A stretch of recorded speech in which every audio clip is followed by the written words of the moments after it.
de nuestros dirigentes en Madrid concretamente tienen claro que el modelo que les parece magnífico es el que se está queriendo desmontar en Estados Unidos, ¿no? Donde el que tiene dinero tiene sanidad y el que no tiene dinero pues tiene beneficencia, ¿no? ¿Ha pensado alguna vez en tirar la toalla? No. Es verdad que la biología va haciendo su efecto y tengo ganas de jubilarme ya, pero no tanto por tirar la toalla como porque hay que dejar el relevo, ¿no? José Enrique Pérez, catedrático de Bioquímica y Biología Molecular de la Universidad de Valencia. Buenos días. ¿Es posible trabajar en estas condiciones, con recortes, con ajustes? Es más difícil.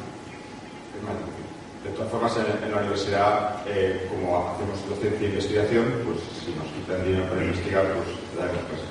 Pero no habíamos avanzado tanto en nuestro país en esto de la investigación en los últimos años. Habíamos avanzado, sí. Y ahora ya no avanzamos, supongo que retrocederemos. José Enrique Pérez, Fernando Soler, estos son algunos de los nombres propios que hoy se convierten en protagonistas de la actualidad aquí en la cadena SER, porque la enseñanza y la sanidad pública están en apuros, y sobre todo porque los hombres y mujeres que la hacen posible cada día no suelen tener voz. Hoy se la daremos, y a ustedes también, porque este es un debate político, sí, desde luego, pero por encima de todo es un asunto ciudadano. Así que esta mañana queremos escucharles.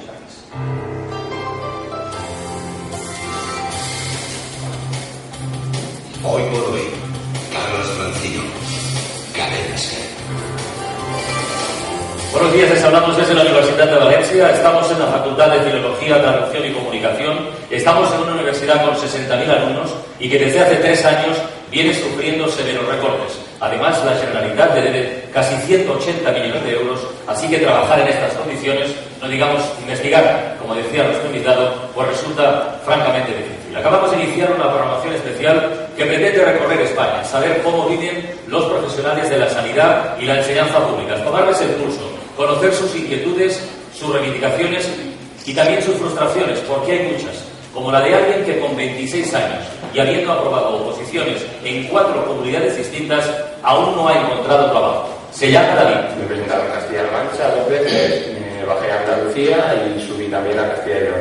Yo soy a la acera de Madrid, saqué muy buenas notas, pero no me han llamado para trabajar. Envié unas 300 currículum entre Castilla-La Mancha y Madrid y me llamaron para una entrevista. Testimonios como este contrastan con el hostigamiento político que sufren los profesores, por ejemplo, en la Comunidad de Madrid, donde el consejero de Presidencia, Francisco Granados, habla ya de rehenes y privilegios. No puede ser que los sindicatos utilicen como rehenes a los alumnos de la educación pública ni a sus familias para mantener los privilegios que vienen manteniendo de manera histórica. Ayer hubo 9 movilizaciones de enseñantes en Madrid, también en Castilla-La Mancha. Hoy convoca huelga en toda España el Sindicato de Estudiantes y mientras en la sanidad, el presidente de la Federación de Asociaciones en Defensa de la Sanidad Pública denuncia.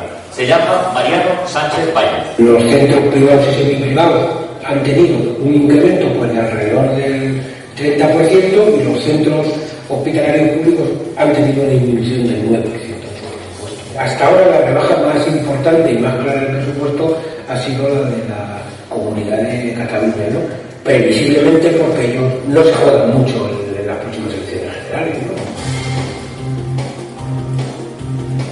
Por lo demás, la crónica de este jueves 6 de octubre viene marcada por la muerte de Steve Jobs. El fundador de Apple ha fallecido esta noche a los 56 años, víctima de un cáncer. No one wants to die. Even people who want to go to heaven don't want to die to get there. And yet, death is the destination we all share. La muerte es el mejor invento de la vida, decía no hace mucho el creador del iPhone, del iPad, de tantos y tantos artilugios que forman ya parte de nuestra vida cotidiana. Jobs deja todo eso en herencia y una compañía valorada en 236.000 millones de euros. Es lo mismo que valen, por ejemplo, los 30 grandes bancos de la Unión Europea, bancos que van a recibir una nueva inyección de dinero público, a tenor de lo anunciado en las últimas horas por Angela Merkel. Steht bereit, wenn notwendig, solche Kapitalisierung der Banken durchzuführen. Wir brauchen einheitliche Kriterien. Ich denke, die Zeit drängt. Es la voz de la canciller alemana que hoy ha convocado en Berlín una reunión del FMI, del Banco Mundial y del Banco Central Europeo que sí que parece reacio a bajar los tipos de interés. Ya veremos qué decide en su reunión de hoy. Y mientras en España sigue el ruido por las prejubilaciones de oro en Nova Caixa Galicia. El foco o los cañones, según se mire, apuntan ahora al Banco de España y sobre todo a su gobernador. Que debería dimitir por vergüenza torera. El Banco de España debería haber intervenido hace mucho tiempo. No puede llamarse ahora de nueva y rasgarse las vestiduras de una manera farisaica cuando ha sido él como supervisor ha permitido que se produzca esta situación. Al margen de los asuntos económicos, hoy es noticia y noticia muy destacada el acuerdo para que España, a base de Rota concretamente, se integre en el escudo antimisiles de la OTAN, algo que, por cierto, tendrá también efectos, beneficios económicos. Lo decía esta noche en Hora 25 Luis Cuesta, el secretario general de Política de Defensa. Va a tener un impacto socioeconómico muy grande en la zona de Rota. Es una decisión que prácticamente tiene un coste cero para España, pero unos enormes beneficios.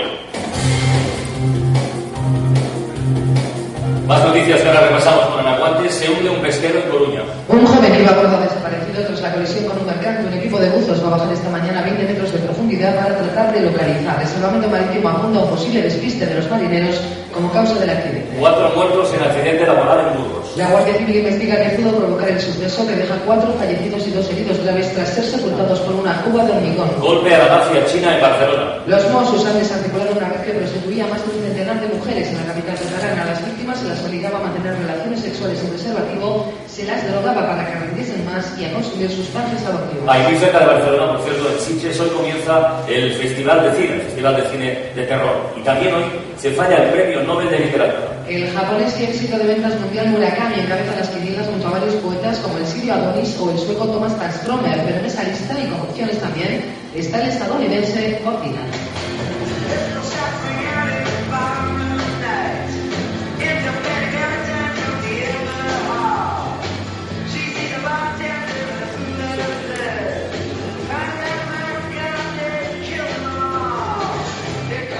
Mira que finalmente le dan el premio a Bob Dylan. Por cierto, hablando de música, esta mañana a partir de las 11, actuación en directo aquí en la Universidad de Valencia de Seguridad Social. Y antes, a las 10, el humor en todo por la radio. Ahora completamos portada con los deportes y el tiempo.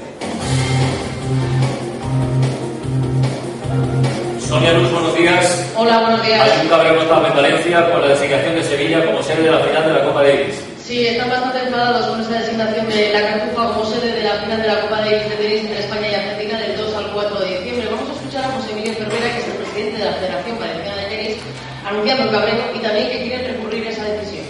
Algo importante, no aceptamos de ninguna manera la decisión que se ha tomado y a partir de ahí pedimos a la Federación Española de Tenis que por favor acepte nuestras consideraciones.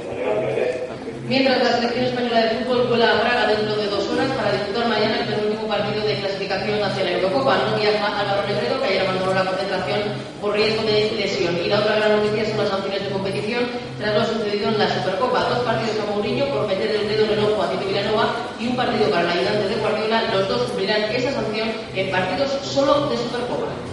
Y después de los deportes, el tiempo. En Iberdrola trabajamos en equipo para ofrecer el mejor servicio a nuestros clientes. Haga el tiempo que haga. Por el que sepas que el taxista que nos ha traído esta mañana a la Universidad de Valencia era escéptico con este descenso importante de las temperaturas que pronosticas, ¿eh? Bueno, no es el único, hay millones de personas que son escépticas ante nuestros pronósticos. ¿Qué le vamos a hacer? Esperemos que se cumpla. ¿Sabes lo que pasa? Que lo mejor no es que se cumpla el pronóstico, es que aunque se cumpla no nos va a traer buenas noticias porque no llega lluvia. 4 chubascos más contados al norte de la península, algo de lluvia también en el Pirineo, en la costa de Cataluña a partir de mañana, al norte de la Comunidad Valenciana de Baleares, y para ustedes contar, porque en cuanto pase ese frente, lo que se esconde tras de sí, lo más importante es una masa de aire frío, la que va a hacer presenciar las temperaturas. Sí, bajarán en la Comunidad Valenciana, también en todo el Valle del Ebro, en la franja norte de la península y en la meseta, a partir de esta noche y madrugada, pero sobre todo durante el fin de semana. Y esperamos que el descenso también llegue al centro y al sur de la península, pero algo más amortiguado, no será tan importante como en el norte del país. Donde no va a llegar es a Canarias, allí hoy tienen fuerte viento, mañana perderá intensidad. Y hablando de fuerte viento, esta masa de frío la arrastran vientos de componente norte que van a soplar con mucha fuerza en el Cantábrico Oriental, pero atención, sobre todo en el Valle del Ebro tendremos cierto fuerte a partir de la próxima noche y madrugada, en el norte de Cataluña.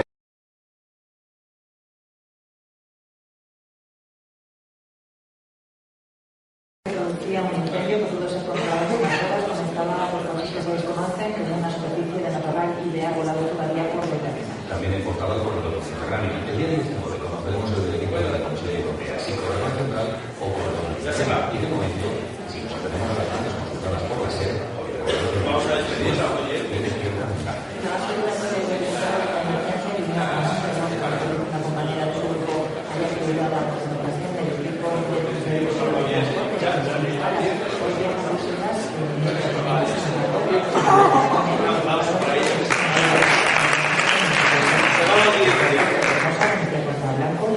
que perdemos un cliente a Carla. Hoy podemos pedir audiencias a más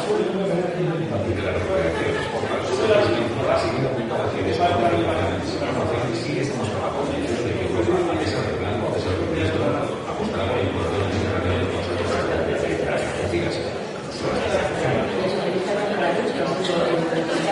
hasta las 8:30 en Canarias. Vamos a resumir titulares a esta hora con Daniel Fernández. Seguimos en la Universidad de Valencia en una edición especial de Hoy por Hoy. La cadena SER, le recordamos, durante toda esta jornada pone cara, o intenta al menos, a los recortes en la sanidad y la educación.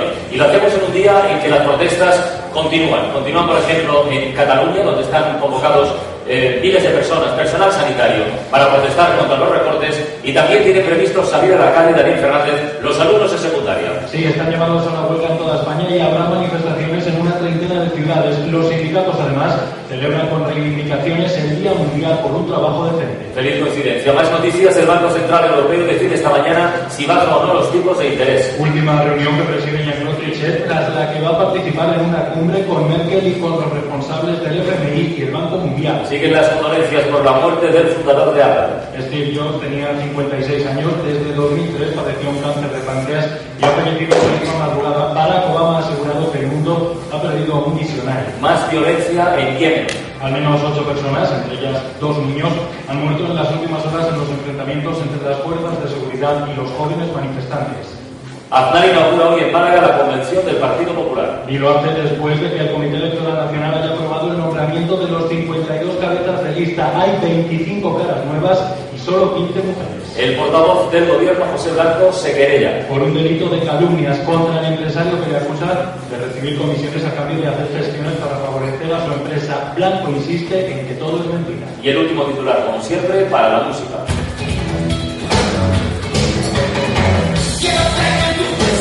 Quiero que estés a mi lado, no quiero hablar del futuro, no quiero hablar del pasado.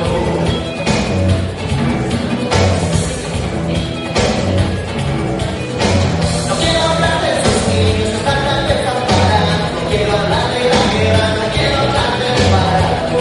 El último titular para la Seguridad Social, que a partir de las 11 estará con nosotros para hablar de su último álbum y de éxitos como este Quiero tener tu presencia, que han sido la banda sonora de muchas generaciones.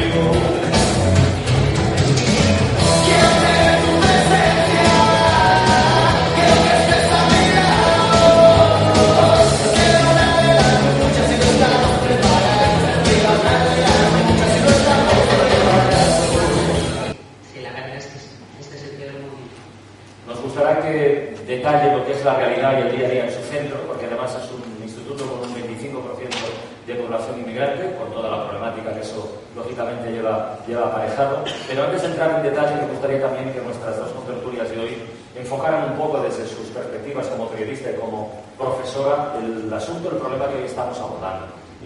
María José, ajustes, las palabras no son inocentes, ajustes, recortes necesarios, innecesarios, tu visión de este asunto, que además varía según en qué comunidad estemos. Hombre, vamos a ver, yo creo que lo primero que hay que saber es distinguir. Yo creo que estamos en un momento en el que lamentablemente está todo muy politizado, entonces muchas veces detrás de todos esos recortes se esconden lamentablemente intenciones políticas que yo creo que en temas tan importantes como la sanidad y la educación hay que desterrar. ¿Y por qué digo esto? Porque yo creo que si de verdad en este país y en todas las comunidades autónomas debe haber acuerdo en algo, es en temas tan fundamentales como la educación y la sanidad. Debería haber pactos de Estado absolutos en esos dos temas, precisamente para que la educación y la sanidad, que son fundamentales, no estén sujetas al color político del gobierno de turno que cada X años le toca estar al frente de una comunidad. A partir de ahí, pues hombre, que estamos en un momento delicado económicamente, pues delicadísimo. y que yo creo que también es interesante distinguir qué son recortes y qué es racionalización del gasto, que no es lo mismo.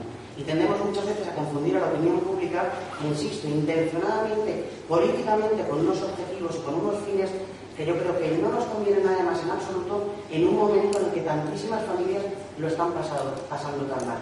¿Y por qué digo esto? Pues porque no es recortar, racionalizar el gasto. Que decir, el tema de la sanidad, un tema tan importante y estos días además de tantísima actualidad. ¿Acaso recortar conseguir que la factura farmacéutica baje? Pero yo creo que no. Racionalizar está racionalizando. Las familias están haciendo un montón de veces que hablan con su casa porque la situación económica no es la que era. Entonces no se puede engañar a la opinión pública. No se está recortando cuando los médicos y los responsables políticos están ordenando a los profesionales que receten genéricos. Lo que estamos haciendo es conseguir que la factura farmacéutica, que alcanza semejantes cifras, sea más baja. Entonces, en lugar de recetar medicamentos carísimos, pues mire, nosotros tomamos usted lo mismo, pero un genérico. No es recortar, conseguir que, por ejemplo, todos los menús, voy a dar un dato, solo en la Comunidad Valenciana se sirven todos los días 40.000 menús en los hospitales valencianos. ¿Acaso recortar, conseguir que en lugar de que cada hospital tenga su cocina, con lo que eso conlleva de gastos de mantenimiento, cada hospital comprando los productos, se centralice eso y desde una sola central, desde un solo hospital, se elaboren todos esos menús, con lo que eso supone de abaratamiento de costes? Eso no es recortar, eso es racionalizar el gasto.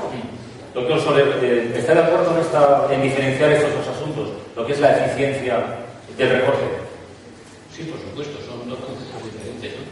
Pero también me gustaría añadir que cuando hay unos números rojos en las cuentas de resultados, no solo hay que reducir los gastos, ¿no? A veces hay que intentar aumentar los ingresos, ¿no?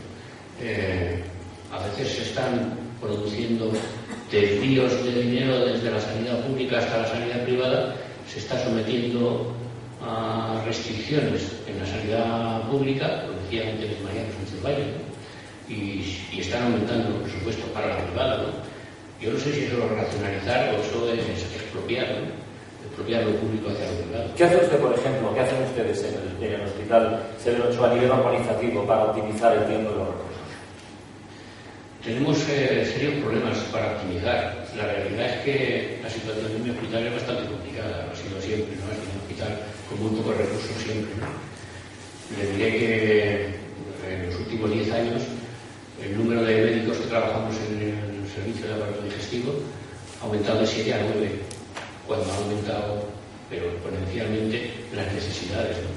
Hoy en día el número de endoscopias que se necesitan en una atención correcta sanitaria es muchísimo mayor que el que había hace 10 años, ¿no?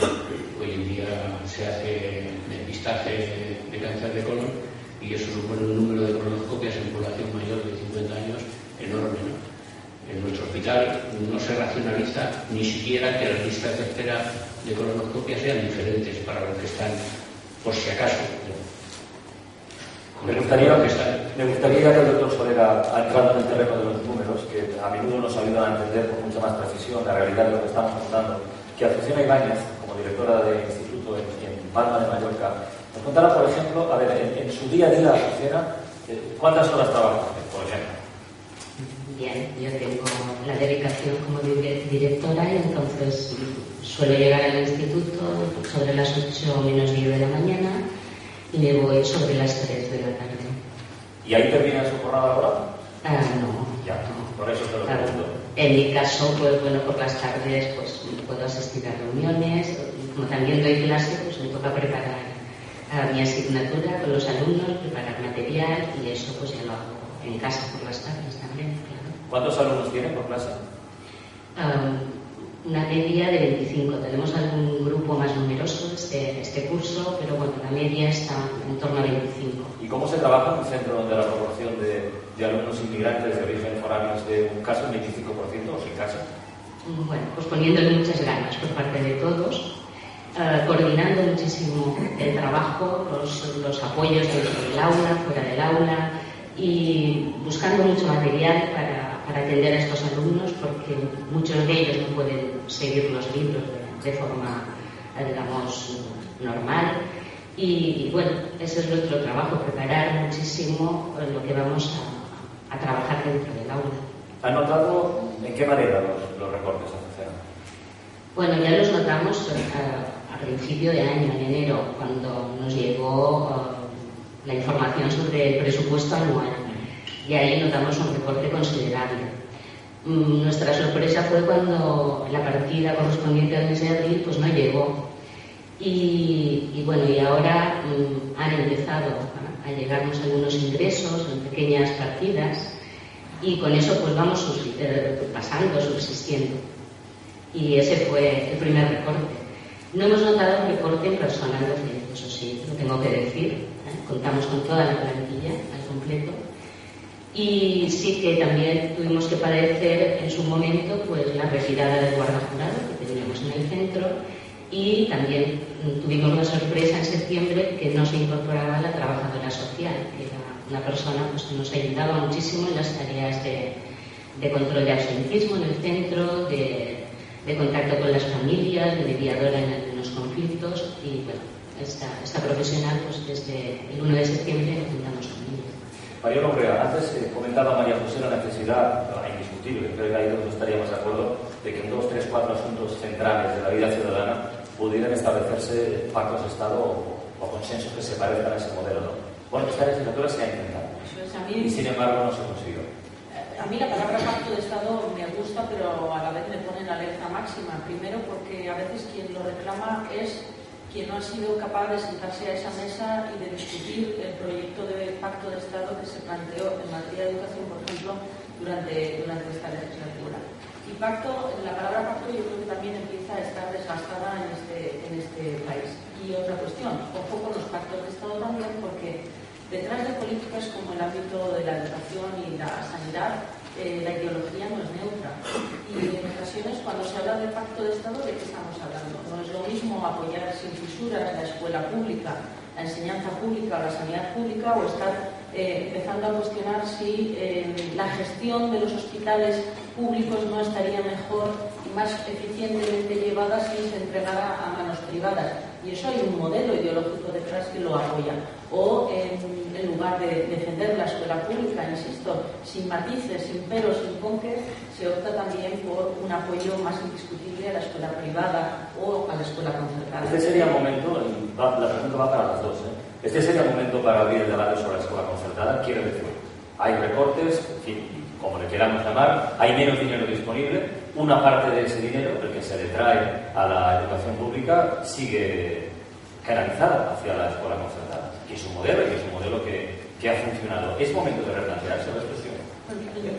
Yo diría que en relación con la escuela concertada cumple un papel muy importante en nuestro país. Entre otras cosas, el mandato constitucional de ofrecer una enseñanza obligatoria y gratuita a una determinada edad es posible precisamente gracias a la red de centros concertados. Por lo tanto, yo no sería partidario de abrir un debate que nos confronte entre escuela pública y escuela privada. Pero sí que es cierto que se han conocido algunas ayudas indirectas a la escuela concertada que quizá eso sí que podríamos hablar y sí que podríamos entrar a discutir. Yo creo que no deberíamos abrir ese debate fundamentalmente porque la escuela concertada, como la escuela pública, está demostrado todos los años, incluso por el número de miles de alumnos que quieren entrar en la escuela concertada y se quedan sin plaza, que es una demanda efectiva.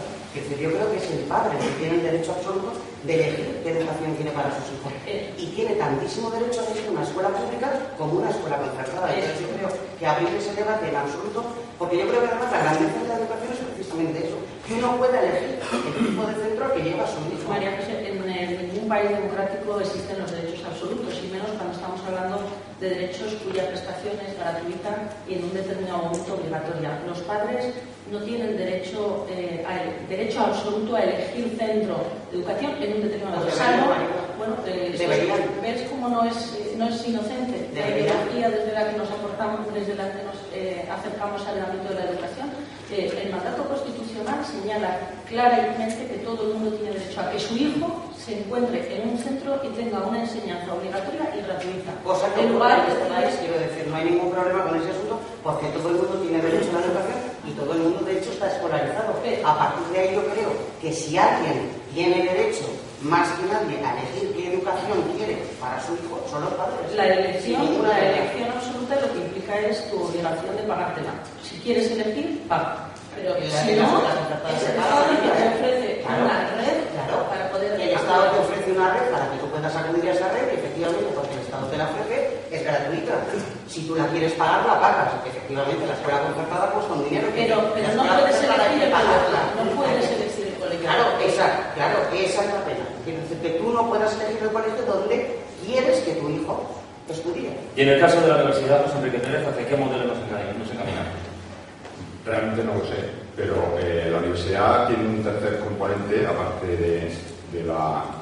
Bueno, tiene un componente adicional que yo creo que también sería necesario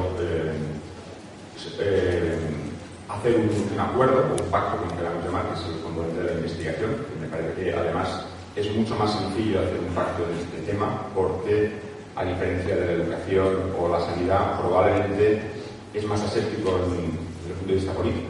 Entonces es muy sencillo que los partidos políticos acuerden promover la investigación, que es la manera de que para el futuro no volvamos a pasar o reduzcamos el impacto de crisis actuales. ¿Y qué ha ocurrido o qué está ocurriendo concretamente en la comunidad valenciana para que no hace muchos días en el diario El País varios investigadores, entre ellos usted, firmaron un artículo conjunto diciendo que esto ha cambiado como de la noche a la mañana? Sí.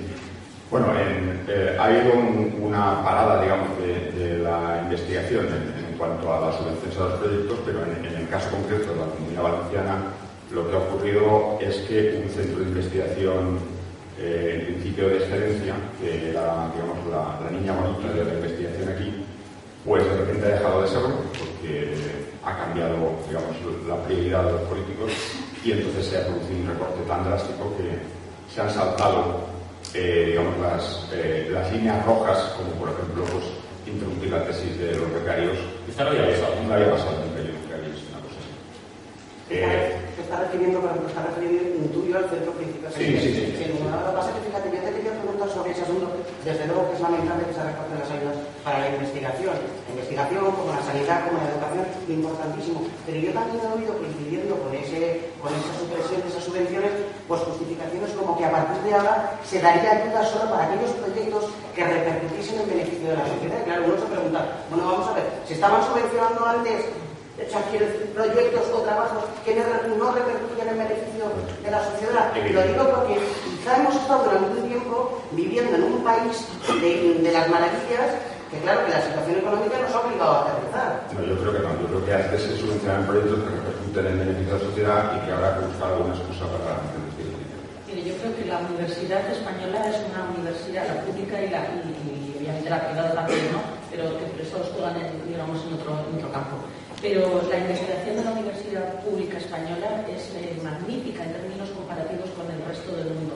Hay que recordar que estamos en la novena posición en producción científica mundial, con unos presupuestos extremadamente ajustados. Por lo tanto, en términos de eficiencia, verdaderamente la universidad pública, los investigadores hacen maravillas con los escasos recursos que disponen. Y hay que lanzar un mensaje a la sociedad de que la universidad no solo es ofrecer una docencia magnífica a todos estos chicos que nos acompañan aquí, los que nos puedan estar escuchando en el resto del territorio. Es que la universidad no es universidad si no se hace investigación. Y la investigación hay de dos tipos. Hay la básica, que es imprescindible, aunque no tenga automáticamente e inmediatamente unos resultados efectivos para la práctica, y la aplicada. Y esta aplicada es la que nos conecta además con el sector productivo, con el sector empresarial, la transferencia de resultados de investigación. Y esto lo tienen que saber los políticos, porque o apoyan la investigación básica y la investigación aplicada, cuando el 60% de esa investigación en España se hace en la universidad, más otro 20% en el sí, o este sistema productivo español no es sostenible tampoco. Sí, totalmente de acuerdo. Y añadir que sin una muy buena investigación básica no hay investigación aplicada, que es algo que a veces se olvida. Se pretende ir directamente a investigación aplicada cuando los países que tienen mejor investigación aplicada son los que mejor investigación básica tienen. Y esto también, otro aspecto importante, no es una política de corto plazo. Es decir, lo que se ha hecho en los últimos años de subir el porcentaje del PIB dedicado a investigación hasta llegar al 1,3%, es algo que tiene que seguir hacia arriba, porque la media de la UE es del 1,85. Hasta que no lleguemos a un valor de ese estilo, no podemos esperar que los resultados aparezcan.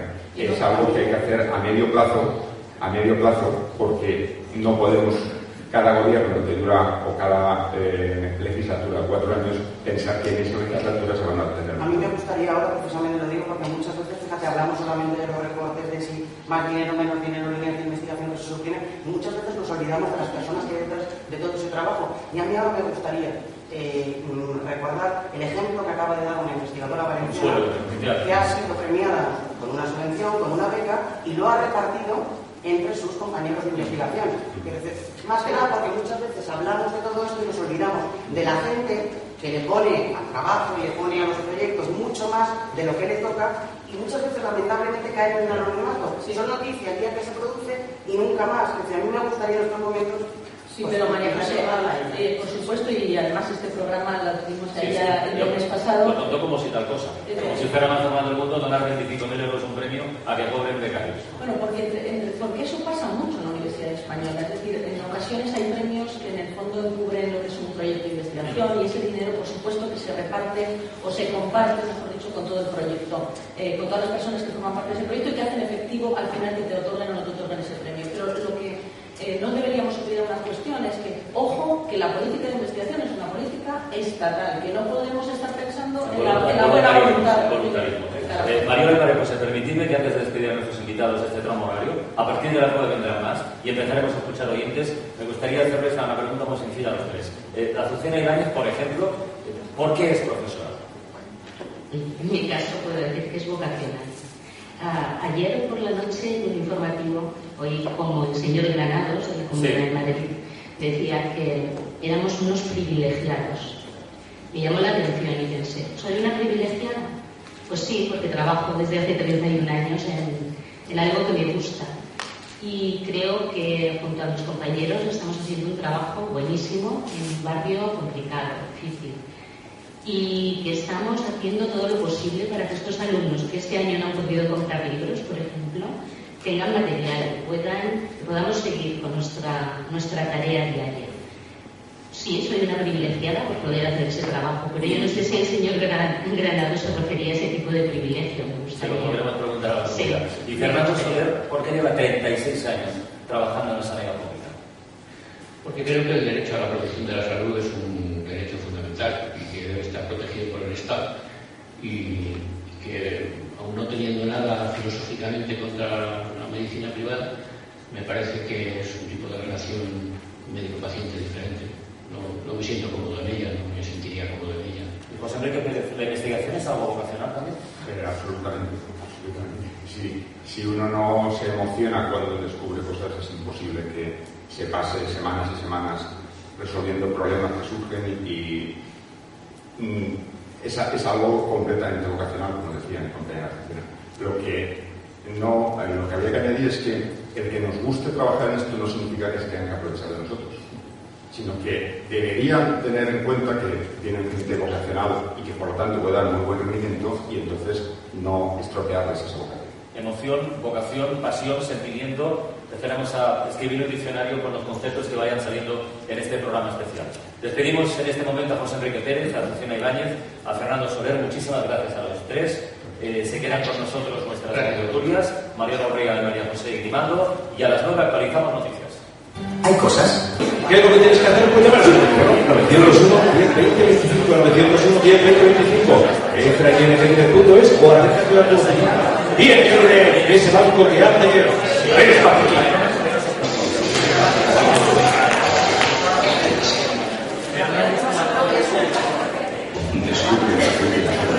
Bueno, ahora volvemos, ahora con los piquiritos de las 9, pero no os cortéis, mandad la limpieza, no la de la, no vuelvo que la hagáis, es la de la bolsa que voy a hacer que aplaudáis. ¿Qué pasa? Pero que luego divertidos, cuando haga cualquier mención ya os ofreceré un cartoncito, que lo paséis bien, que no os cortéis. Lo que pasa es que ahora vamos a hacer la de las 9, y tengo que hacer una cosa en el Vivaldiño, la de hoy. Entonces, como va muy pegadito, pues no lo puedo hacer esto. No quiero los ojos. Pero luego con las gafas, voy a meterme con la señora de las gafas.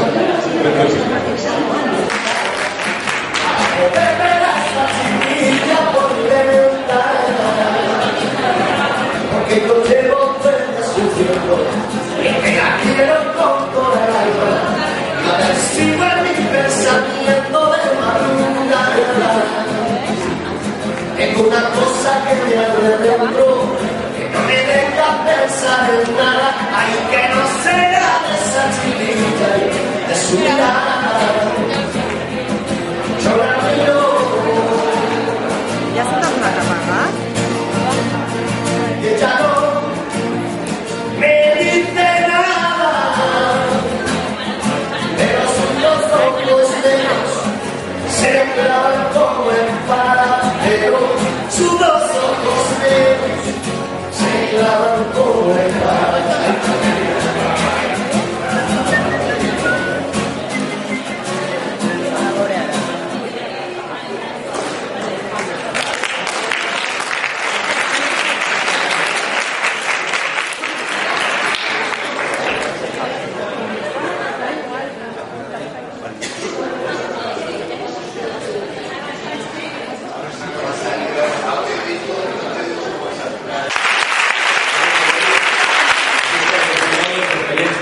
reflexión en ese debate, pero también con una mirada, como todos los días, al humor, que la vida continúa y no todos son problemas. A las 11:30 vendrá nuestro abanderado del buen rollo, que es Juanma López Iturriaga, para que pueda conocer historias positivas que hayan tenido los oyentes con médicos o con profesores. A las 11, menos una hora, tendremos música en directo aquí con Seguridad Social. Y ahora, como todas las mañanas, más o menos hasta ahora, otra mirada de la actualidad, en clave de humor, en Todo por la Radio. Madre firmes, y ahora digan conmigo, todo por la radio. Todo por la radio.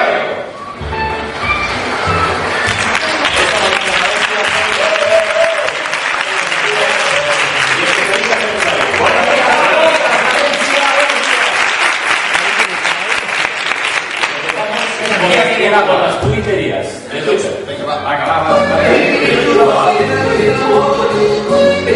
Hoy le consejo a toda la gente que nos está viendo o escuchando que se hagan seguidores de la cuenta S.Punteros, porque aquí encontraréis los tweets más cachondos y más ingeniosos. Como la cosa va sobre sanidad y sobre educación, hemos visto que preocupa mucho en la comunidad Twitter, pero es que además hay mucho cachondeo. Por ejemplo, una propuesta de ahorro, ¿no? Sí, de Raquel Sastre Com, dice: para ahorrar, lo mejor es poner en los centros de salud prohibida la entrada a mayores de 65.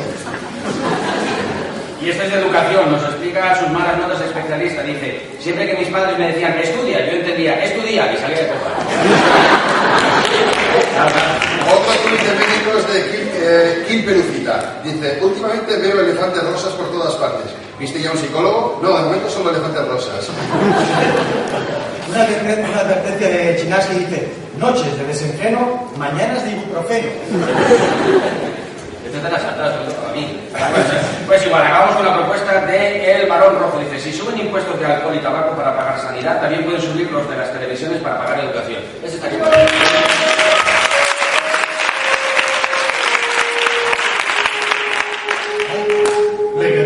Entre las noticias de hoy, le han dado el premio Nobel de Química a Daniel Sechman por su investigación sobre los cuasicristales.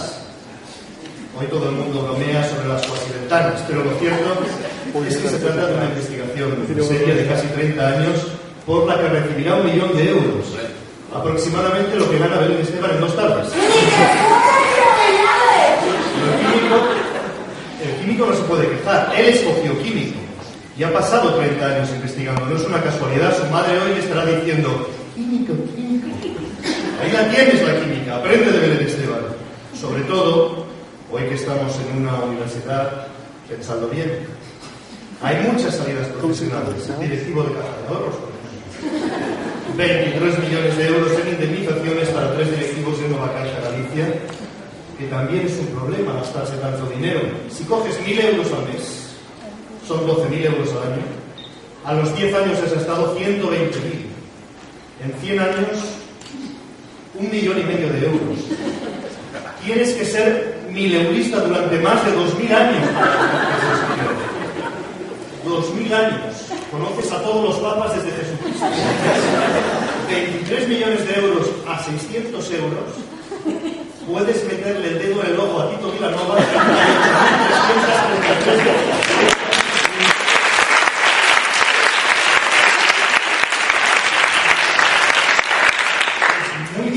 Gastarse 23 millones de euros. Hay quienes dicen que estamos locos por inaugurar un aeropuerto sin aviones. Cuando el dinero es de los demás es más fácil. Sea como químico, como Belén Esteban, como directivo de Caja de Ahorros, como impulsor de infraestructuras creativas, lo importante para encontrar empleo, como dijo en cierta ocasión el vicepresidente Manuel Chávez, lo más importante es el currículo. Su currículo. No podemos estar seguros de si se trata de un lapsus o de una metáfora, porque tal como está el mercado laboral, además del currículum o la trayectoria, hay que ofrecer el currículum. Sobre todo, muy importante, hablar inglés, hablar bien inglés a lo que uno quiere ser presidente del gobierno.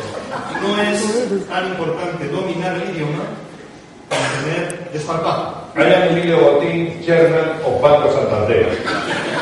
Cuidado con los idiomas, a veces nos acomplejamos innecesariamente. Es mucho mejor el inglés de Emilio Botín que el castellano del príncipe Carlos de Inglaterra. Si me lo permiten, quisiera empezar dando las gracias al príncipe de Asturias por tan amables palabras.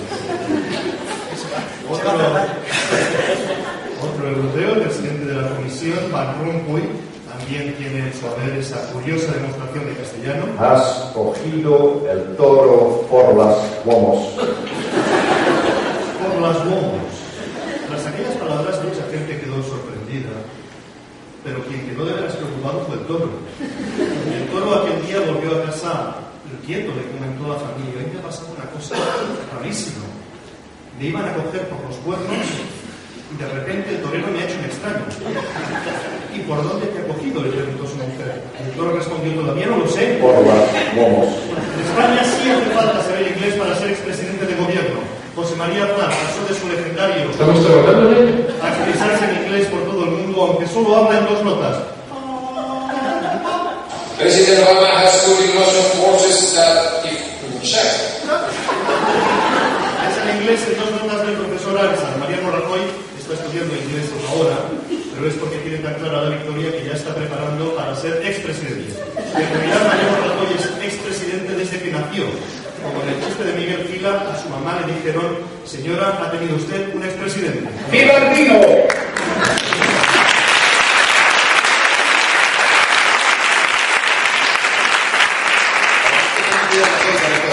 El inglés es casi absolutamente imposible. Siempre imaginé que navegaba en un barco afortunado. Nunca me sentía preocupado del estado de la mar. Pero al darme cuenta de que entraba en un puerto equivocado, quise maniobrar con mar picado y acabé por naufragar. ¿Dónde vas, corazón? A buscar otros mares quizás de emoción.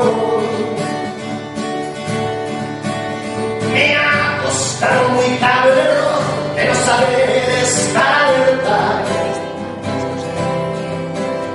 Y ahora me parece imposible que yo vuelva a navegar.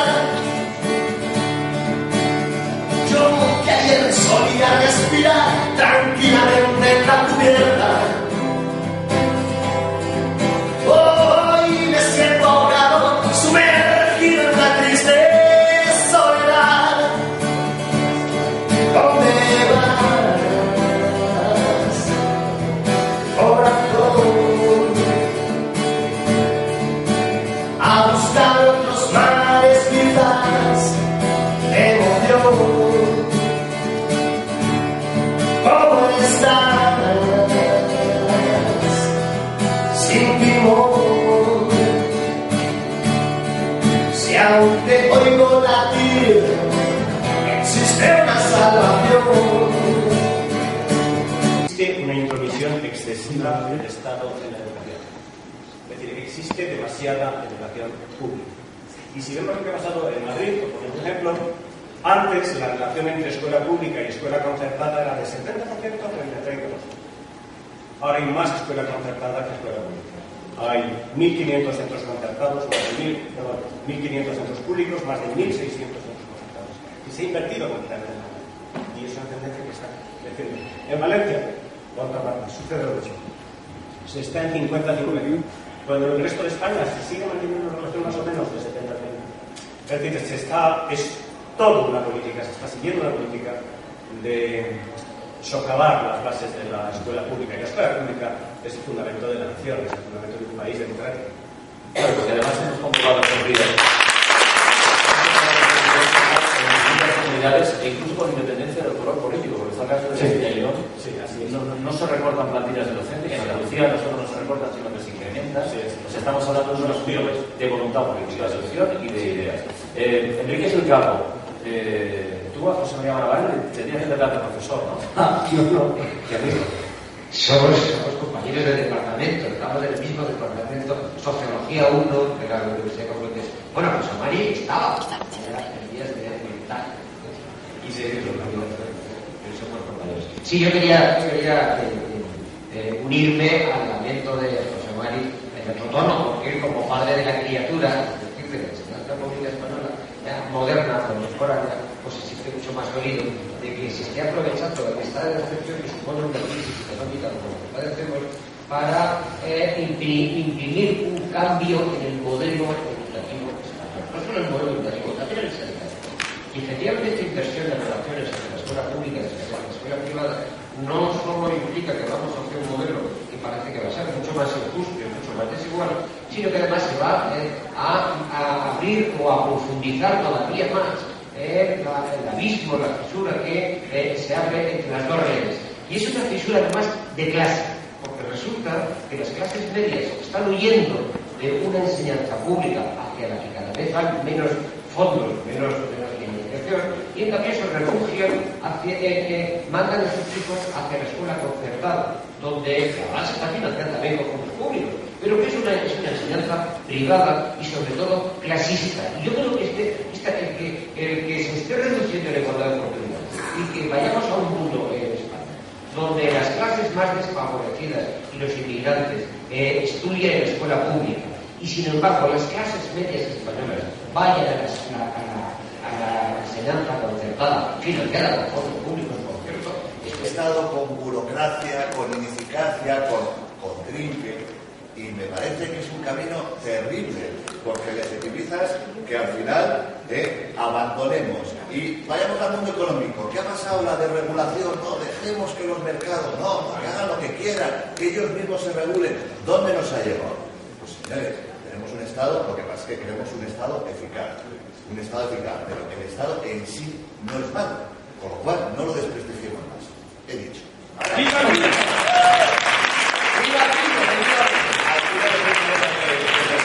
De personas absolutamente de forma prioritaria esta mañana y queremos sensaciones positivas para terminar. Igual que hicimos hace un par de semanas en este programa y en esta sección, que nos contaron episodios de encuentros relacionados con maestros, con profesores. Bueno, reiteramos hoy esta petición y la hacemos extensiva a la sanidad también. Y hay algunos oyentes que nos acompañan esta mañana aquí que tienen ya historias de estas para contarnos.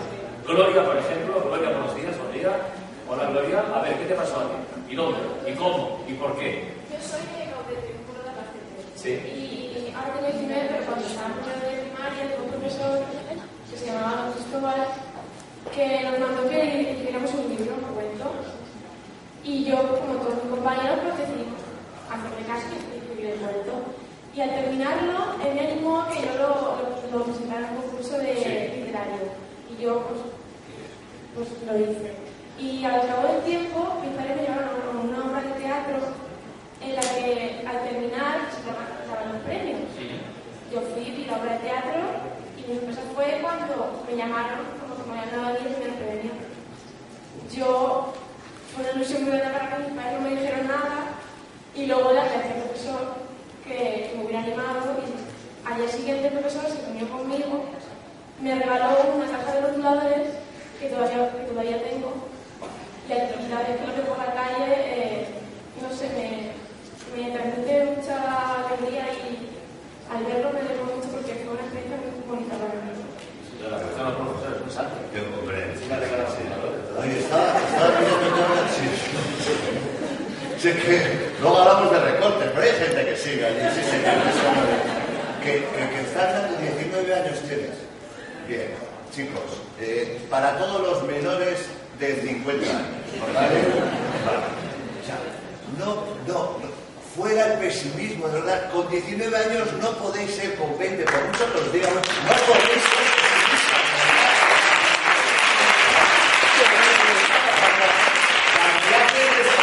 ir a ver al médico, la próstata, tal, te puedes permitir un ratito decir, joder, voy a pasar y tal, pero de verdad, no vuestra edad, efectivamente, esperar, pero no, por favor. Por cierto, y al hilo de la actualidad, si no lo has visto, hoy venía más en el país, yo lo llevo muchos años recomendando, Steve Jobs, el genio de Apple que murió ayer, a esta madrugada, hizo un discurso muy famoso en la Universidad de Berkeley. De verdad, si no lo habéis, al que no lo haya escuchado, por favor, que lo escuche, porque me parece una lección de vida, una lección optimista, una lección ilusionante, que me parece que todos lo deberíamos leer, y más vosotros, la gente joven, que tenéis toda la vida por delante, nosotros también, ¿eh? El otro día pensé... El otro día pensé que estoy decidido a llegar a los 120 años. No, en verdad, es a usted también, ¿eh? O sea, yo voy a llegar. Si me pillan antes, bueno, pero yo voy a pensar que voy a llegar a los 120 años, aunque me hagan lo que sea.